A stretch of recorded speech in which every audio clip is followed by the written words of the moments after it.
আজ এসেছি ট্যাংরা মাছের আরও একটি রেসিপি নিয়ে। ট্যাংরা মাছের রসা বানাবো। আমি নিয়েছি 500 গ্রাম ট্যাংরা মাছ। মাছগুলোকে হলুদ, নুন, লঙ্কা গুঁড়ো আর সর্ষের তেল দিয়ে মাখিয়ে নিয়েছি। এখন মিক্সিং জারে একটা পেস্ট বানিয়ে নেব, যেটা দিয়ে মাছের রসাটা বানাবো। এর জন্য নিয়ে নিয়েছি গোটা একটা টমেটো, কিছুটা রসুন, কতগুলো আদা, দুটো কাঁচা লঙ্কা আর 2 চামচ গোটা জিরে। এর মধ্যে জল দিয়ে একটা ফাইন পেস্ট বানিয়ে নিয়েছি। এখন কড়াইতে সর্ষের তেল দিয়ে মাছগুলোকে ভালো করে ভেজে নিতে হবে। অবশ্যই ঢাকা দিয়ে ভাজতে হবে।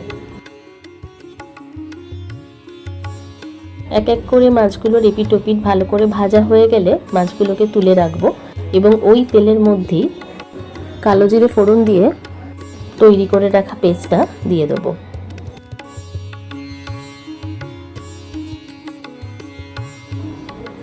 এবার এই মিশ্রণটা কিছুটা ভাজা হলে এর মধ্যে দিয়ে দেবো হলুদ গুঁড়ো, লঙ্কা গুঁড়ো, স্বাদ মতো নুন আর সামান্য চিনি। অল্প নাড়াচাড়া করে গ্রেভির জন্য পরিমাণ মতো জল দিয়ে দেবো কয়েকটা চেরা কাঁচা লঙ্কা।